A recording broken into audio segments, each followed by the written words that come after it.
एक छोटे से गांव के बिल्कुल किनारे, जहां ना पक्की सड़क थी और ना ही कोई ढंग की सुविधा, वहीं एक टूटी फूटी सी झोपड़ी खड़ी थी, जैसे किसी तरह बस अपना अस्तित्व बचाए हुए हो।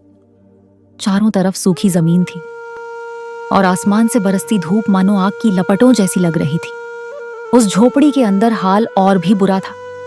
दीवारों की मिट्टी झड़ चुकी थी और हर कोना गरीबी की कहानी खुद ब खुद बयां कर रहा था। उस छोटे से घर में रहता था रामचंद्र का परिवार, जो हर दिन सिर्फ जीने की कोशिश करता था। जीने का आनंद तो जैसे उन्होंने कभी जाना ही नहीं। उस छोटे से घर में राहत के नाम पर बस एक ही चीज थी, एक पुराना सा पंखा जो छत से टंगा तो था, लेकिन ठंडी हवा देने के बजाय और भी गर्म हवा फेंकता था। जब वो चलता तो ऐसा लगता जैसे बाहर की तपती लू को ही अंदर घुमा रहा हो। फिर भी उसी पंखे के नीचे बैठकर पूरा परिवार थोड़ा सा सुकून ढूंढने की कोशिश करता था, क्योंकि उनके पास और कोई विकल्प ही नहीं था। राहुल और पिंकी दोनों पास के सरकारी स्कूल में पढ़ते थे। उनके पास अच्छे कपड़े या नई किताबें नहीं थीं, लेकिन फिर भी दोनों हर दिन स्कूल जाते, क्योंकि उनके माता पिता चाहते थे कि उनके बच्चे पढ़ लिख कर एक दिन इस गरीबी से बाहर निकले। रामचंद्र, जो इस परिवार का सहारा था, दिन रात मेहनत करता था। वह एक बढ़ई के यहाँ काम करता था, जहाँ वह लकड़ी काटने, सामान बनाने और छोटे बड़े कामों में लगा रहता था। लेकिन उसकी मेहनत के बावजूद कमाई इतनी कम थी कि बस किसी तरह खाने पीने का खर्च निकल पाता। उसी झोपड़ी के ठीक सामने एक बड़ा सा पक्का मकान था, जो दूर से ही अमीरी की चमक दिखाता था। ऊंची ऊंची दीवारें, मजबूत दरवाजा और अंदर हर कमरे में ऐसी की ठंडी हवा। वहां रहने वालों को गर्मी का एहसास तक नहीं होता था। उस घर में रहती थी विमला, एक बेहद घमंडी औरत, जिसे अपनी दौलत पर बहुत घमंड था। एक दिन दोपहर के समय, जब सूरज अपनी पूरी तपिश दिखा रहा था, सावित्री अपने छोटे से आंगन में बैठकर चूल्हे पर खाना बना रही थी। गर्मी और धुएं से उसका चेहरा पसीने से भीग चुका था, लेकिन फिर भी वह अपने परिवार के लिए खाना तैयार करने में लगी हुई थी।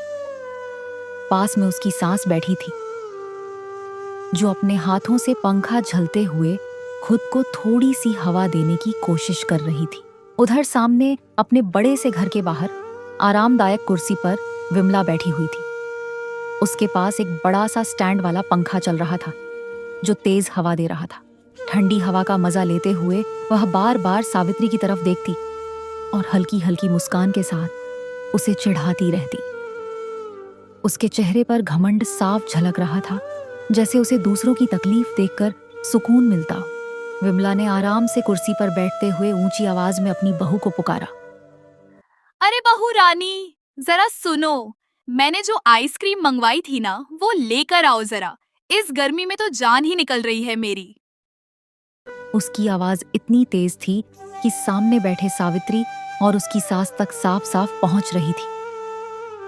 थोड़ी ही देर में रानी अंदर से ठंडी ठंडी आइसक्रीम लेकर आई और आदर से विमला के हाथ में दे दी। विमला ने बड़े ठाठ से आइसक्रीम का पहला कौर लिया, जैसे जानबूझकर उसे और स्वाद लेकर खा रही हो, ताकि सामने वाले देख सके। वो बार बार सावित्री की तरफ देखती, हल्की मुस्कान के साथ चिढ़ाने वाले अंदाज में आइसक्रीम खाती और कहती, हाय हाय, क्या ठंडक है। इस गर्मी में तो बस यही मजा है। उधर सावित्री चुपचाप अपना काम करती रही, लेकिन उसके दिल में चुभन साफ महसूस हो रही थी। तभी पास में बैठे राहुल और पिंकी की नजर उस आइसक्रीम पर पड़ गई। उनकी आंखों में चमक आ गई, लेकिन वो चमक कुछ ही पल में लालसा में बदल गई। दोनों धीरे धीरे अपनी माँ के पास आए और मासूमियत से बोले, मम्मी, हमें भी आइसक्रीम चाहिए। मम्मी, हमें भी चाहिए ना। मम्मी प्लीज, हमें भी आइसक्रीम जब चाहिए। सावित्री ने कोई जवाब नहीं दिया, हमें भी तो आइसक्रीम उनकी चाहिए। आवाज और धीमी होते हमें भी होते चाहिए ना। रोने में बदल मम्मी गई। प्लीज, हमें भी मम्मी, आइसक्रीम चाहिए। प्लीज, मम्मी, हमें भी आइसक्रीम चाहिए। मम्मी, हमें दोनों भी की चाहिए ना। आंखों में आंसू आ मम्मी, गए प्लीज, हमें भी और वो आइसक्रीम जिद चाहिए। करने लगे। सामने बैठी विमला ये सब देख रही थी और फिर अचानक जोर से हंस पड़ी। उसकी हंसी में मजाक और ताना दोनों थे। वो रानी से बोली, देखा बहू, कुछ लोगों के बच्चे सपने ही देखते रह जाते हैं। हर किसी के नसीब में आइसक्रीम कहाँ। और फिर वो और जोर जोर से हंसने लगी, जैसे किसी की मजबूरी उसके लिए मजाक बन गई हो। उधर सावित्री के बच्चों के आंसू और तेज हो गए और उस तपती दोपहर में माहौल और भी भारी हो गया। दोपहर ढलकर अब शाम का समय हो चला था।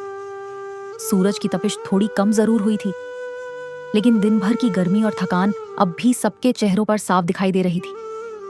उसी वक्त रामचंद्र भी काम से लौटकर घर आया। उसके कपड़े पसीने से भीगे हुए थे, चेहरा थका हुआ था। सावित्री ने चुपचाप सबको खाना परोसना शुरू किया। उसने एक एक करके सबके सामने दाल और रोटी रखी, साथ में थोड़े से चावल भी दे, लेकिन खाने की मात्रा बहुत कम थी, इतनी कि किसी का भी पेट भर पाना मुश्किल था। फिर भी सब बिना कुछ कहे चुपचाप खाने लगे, क्योंकि यही उनकी रोज की सच्चाई थी। रामचंद्र ने 2 रोटियां खाईं, लेकिन उसकी भूख अभी भी शांत नहीं हुई थी। उसने धीरे से कहा, अरे सावित्री, एक रोटी और देना जरा। सावित्री ने बिना कुछ बोले तुरंत एक और रोटी उसके सामने रख दी। तभी पास में बैठे राहुल और पिंकी भी मासूमियत से बोल पड़े, मम्मी हमें भी एक एक रोटी और दे दो ना मम्मी। सावित्री कुछ पल के लिए रुकी, फिर उसने बिना कुछ कहे अपनी थाली की रोटी उठाई और दोनों बच्चों में बांट दी। खुद के लिए उसने कुछ भी नहीं रखा। उसी समय सामने वाले बड़े घर में बिल्कुल अलग ही माहौल था। अंदर ऐसी की ठंडी हवा चल रही थी। फिर भी रानी किचन से बाहर आती हुई थोड़ा नखरे वाले अंदाज में बोली, माँ जी, सुनिए ना, आज बहुत गर्मी लग रही है। किचन में खड़े खड़े मेरा तो हाल ही खराब हो गया है। मुझसे आज खाना नहीं बनाया जा रहा। विमला ने आराम से सोफे पर बैठे बैठे जवाब दिया, अरे कोई बात नहीं बहू, आज कौन सा जरूरी है घर का खाना, रहने दे, आज बाहर चलकर खाते हैं। थोड़ा मन भी बदल जाएगा और आराम भी मिल जाएगा। उसके चेहरे पर हल्की सी मुस्कान थी, जैसे ये फैसला उसके लिए बहुत आम बात हो। तभी कुछ देर बाद राज, जो घर का बेटा था, काम से लौटकर आया। जैसे ही उसने अंदर कदम रखा, विमला ने तुरंत कहा, अरे राज, आज बाहर चलते हैं खाना खाने। घर में इतनी गर्मी है, बहू से भी काम नहीं हो रहा। राज ने भी बिना कुछ सोचे हाँ कर दी। कुछ ही मिनटों में सब तैयार हो गए। अच्छे कपड़े पहने, गाड़ी निकाली और हंसते मुस्कुराते हुए बाहर खाने के लिए निकल पड़े। सुबह का समय था। हल्की हल्की धूप झोपड़ी के टूटे हुए छेदों से अंदर आ रही थी। रामचंद्र काम पर जाने के लिए तैयार हो चुका था। थका हुआ शरीर, लेकिन रोज की तरह जिम्मेदारियों का बोझ उठाने के लिए फिर से तैयार। अरे सावित्री, कुछ खाने के लिए दे दो और मेरा टिफिन भी बांध दो, मुझे काम पर निकलना है। सावित्री कुछ पल के लिए चुप रही, फिर धीमी आवाज में बोली, सुनिए जी, आज घर में कुछ भी नहीं है। सारा राशन कल रात ही खत्म हो गया। अब तो चूल्हा जलाने के लिए भी कुछ नहीं बचा। उसकी आवाज में बेबसी साफ झलक रही थी।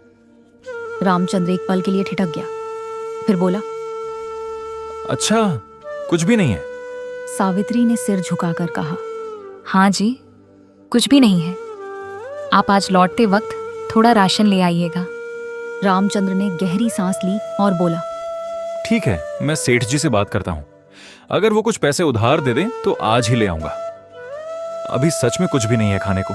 सावित्री ने हल्की सी उम्मीद के साथ सिर हिला दिया। रामचंद्र ने एक बार फिर पूछा, अभी सच में कुछ भी नहीं है खाने को? सावित्री ने फिर वही जवाब दिया, नहीं जी, कुछ भी नहीं। ये सुनकर रामचंद्र बिना कुछ खाए ही काम पर निकल गया। काम पर पहुंचकर उसने हिम्मत जुटाई और अपने मालिक से बोला, सेठ जी, घर में राशन बिल्कुल खत्म हो गया है। अगर आप मुझे थोड़े पैसे उधार दे दें तो मैं बाद में अपनी तनख्वाह से कटवा लूंगा। लेकिन सेठ ने बिना उसकी हालत समझे साफ मना कर दिया। उधर घर पर राहुल और पिंकी सुबह से ही दरवाजे की तरफ बार बार देख रहे थे। उन्हें उम्मीद थी कि पापा कुछ खाने के लिए जरूर लाएंगे, क्योंकि सुबह से उन्होंने भी कुछ नहीं खाया था। भूख के मारे उनका बुरा हाल था और घर के बाकी लोग भी उसी हालत में थे। शाम होने लगी, सूरज ढलने लगा था और रामचंद्र काम से वापस लौट रहा था।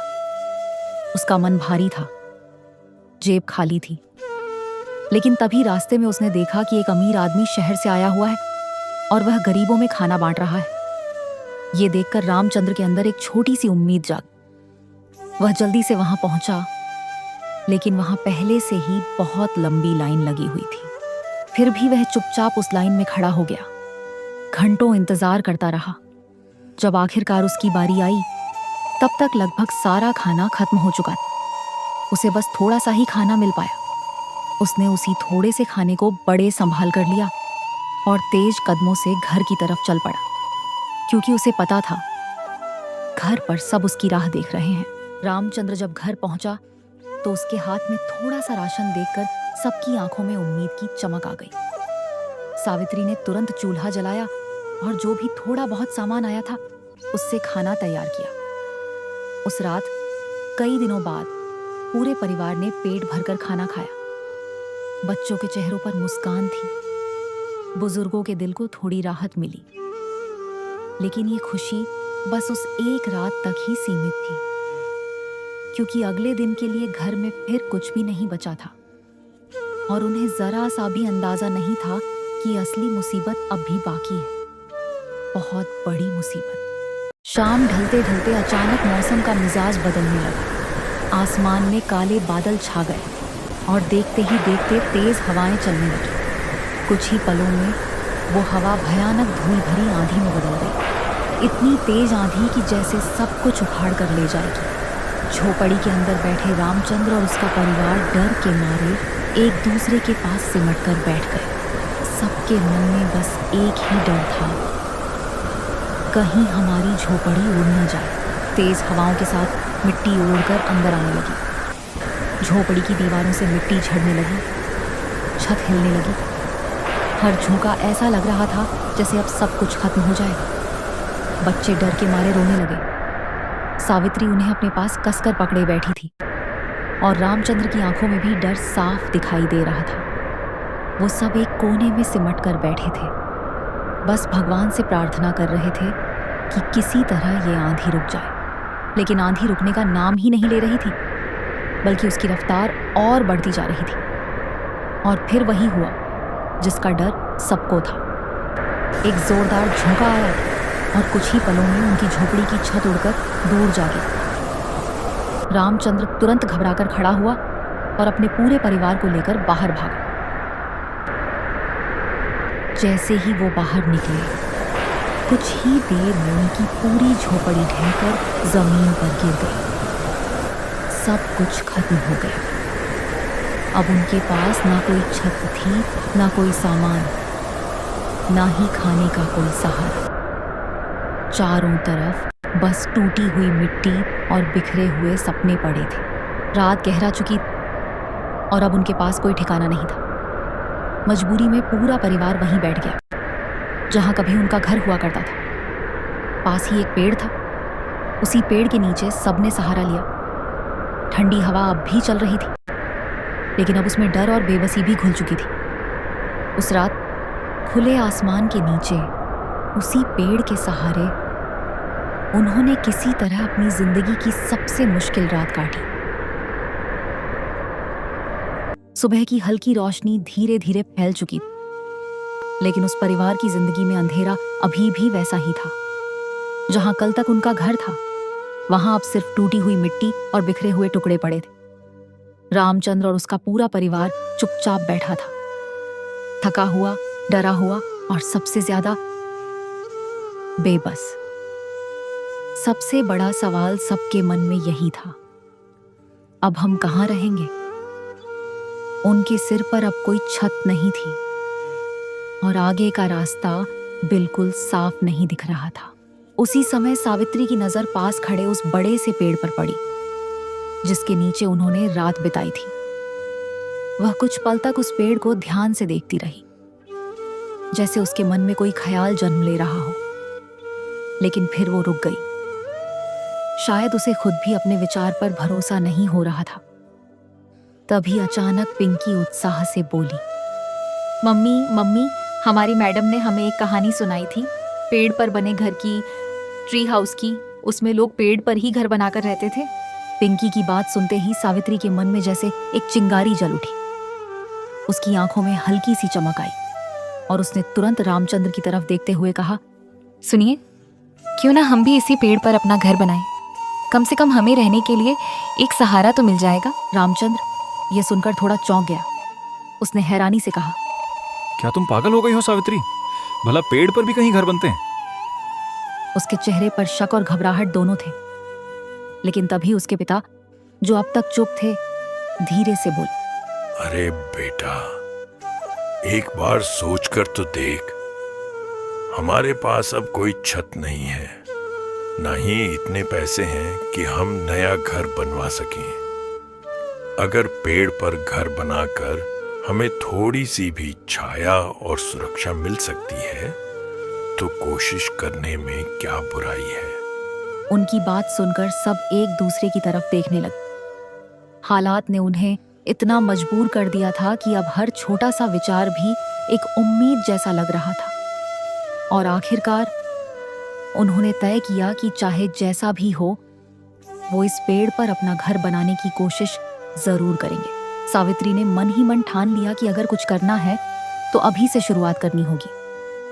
वह अपनी बेटी पिंकी को साथ लेकर पास के जंगल की तरफ निकल पड़ी ताकि कुछ सूखी लकड़ियां इकट्ठी कर सके। जंगल में पहुंचकर दोनों माँ बेटी सूखी टहनियां और गिरी हुई लकड़ियां ढूंढ ढूंढ कर इकट्ठा करने लगी। पिंकी छोटे छोटे टुकड़े उठाकर माँ के पास लाती और सावित्री उन्हें बांधकर एक जगह जमा करती जाती। उधर रामचंद्र भी खाली नहीं बैठा था। काम शुरू करने से पहले उसकी नजर दुकान के एक कोने में पड़ी कुछ पुरानी और टूटी फूटी लकड़ियों पर गई, जो बेकार समझकर अलग रख दी गई थी।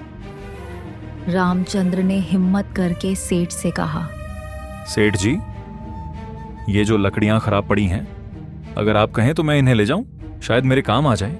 सेठ ने लापरवाही से कहा, हाँ हाँ, ले जा, मुझे क्या करना है इनका। वैसे भी ये सब कबाड़ में ही जाने वाली है। जो भी टूटा फूटा सामान है उठा ले जा। इतना सुनते ही रामचंद्र के चेहरे पर हल्की सी खुशी आ गई। उसे जैसे बिना मांगे ही खजाना मिल गया हो। उसने तुरंत वो छोटे छोटे लकड़ी के टुकड़े, पट्टियां और जो भी काम की चीज मिल सकती थी, सब इकट्ठा किया और उन्हें लेकर घर की तरफ चल पड़ा। कुछ ही देर बाद जब वह वापस पहुंचा तो देखा कि सावित्री और पिंकी भी जंगल से लकड़ियां लेकर आ चुकी थीं। तीनों ने एक दूसरे की तरफ देखा। थके हुए थे, लेकिन उनकी आंखों में एक ही चीज थी, उम्मीद। अब उनके पास थोड़ी थोड़ी लकड़ी जमा हो चुकी थी और यहीं से शुरू होने वाली थी उनके पेड़ पर घर बनाने की पहली असली कोशिश। पेड़ के नीचे रामचंद्र के पिता आराम से बैठे हुए लकड़ियों को छोटे छोटे टुकड़ों में काट रहे थे ताकि घर बनाने में आसानी हो सके। पास ही दोनों बच्चे उत्साह से भरे हुए थे और एक एक करके लकड़ियां उठाकर ऊपर रामचंद्र को दे रहे थे। ऊपर पेड़ पर रामचंद्र पूरी मेहनत से उन लकड़ियों को जोड़कर घर बना रहा था।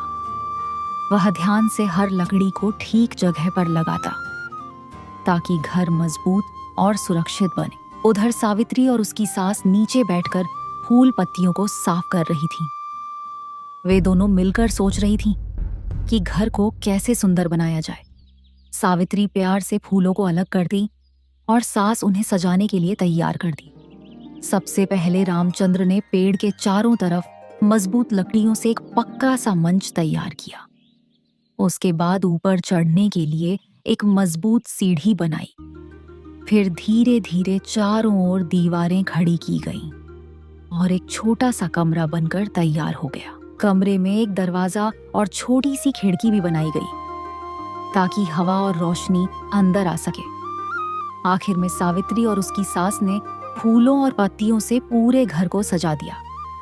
देखते ही देखते वह साधारण सा पेड़ एक सुंदर, ठंडा और प्यारा सा पेड़ का घर बन गया, जहां हर किसी को सुकून मिलता था, जो कि अब गांव के मिट्टी वाले और पक्के मकानों से भी ज्यादा सुंदर लग रहा था।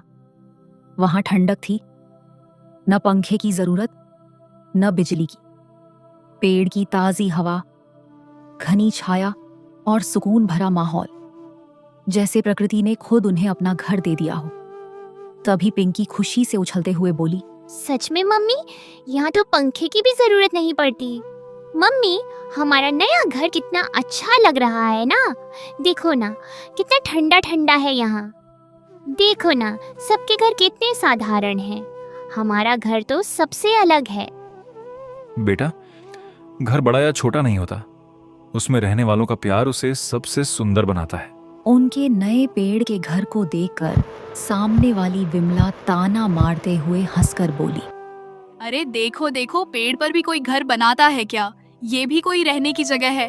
लगता है अब जंगल में ही जिंदगी बिताओगे तुम लोग। कुछ दिन तक सब ऐसे ही चलता रहा। फिर एक दिन गांव में ज्यादा ऐसी और बिजली के इस्तेमाल के कारण ट्रांसफार्मर जल गया। पूरे गांव की बिजली चली गई। विमला की बहू घबराकर बिजली विभाग में फोन करती है। हेलो मैडम, हमारे यहाँ ट्रांसफार्मर जल गया है, कब तक ठीक होगा? उधर से जवाब आता है, मैडम, कम से कम 5-6 दिन लग जाएंगे। ये सुनकर पूरे गांव में हलचल मच गई। पसीने से तरबतर लोग बस हवा के लिए इधर उधर भटक रहे। लेकिन तभी सबकी नजर रामचंद्र के पेड़ वाले घर पर गई। वहां नीचे ठंडी हवा चल रही थी, सुकून था और उनके परिवार को कोई परेशानी नहीं हो रही थी। धीरे धीरे गांव के लोग उसी पेड़ के नीचे आकर खड़े होने लगे। विमला ये सब देख रही थी। उसके मन में जलन भी थी और थोड़ा पछतावा भी। वो धीरे धीरे सावित्री के पास ऊपर जाती है और झिझकते हुए कहती है, बहन, मुझे माफ कर दो। मैंने तुम्हारा मजाक उड़ाया था, मुझसे गलती हो गई। कोई बात नहीं विमला, गलती सबसे होती है। विमला बहन, आप चाहें तो जब तक लाइट नहीं आती हमारे यहाँ आराम से रह सकती है। नहीं नहीं सावित्री, हमने तुम्हारे साथ इतना बुरा किया है, अब हम यहाँ कैसे रह सकते हैं? पुरानी बातों को भूल जाओ बहन। मुश्किल समय में एक दूसरे का साथ देना ही असली इंसानियत है। आखिरकार विमला मान जाती है और वो लोग पेड़ के घर के नीचे वाले हिस्से में कुछ दिनों के लिए रहने लगते हैं। धीरे धीरे पूरे गांव के लोग भी दोपहर के समय अपना काम खत्म करके रामचंद्र के पेड़ के नीचे आकर बैठने लगे। तो इस तरह बना सावित्री का प्यारा सा पेड़ घर। एक ऐसा घर जहां सुकून था, ठंडक थी और सबसे बढ़कर अपनापन था। आपको ये कहानी कैसी लगी हमें कमेंट में जरूर बताना। और आपको सावित्री का ये पेड़ घर कैसा लगा ये भी अपनी राय में जरूर लिखना। ऐसी ही और कहानियों के लिए चैनल को सब्सक्राइब करना मत भूलना। धन्यवाद।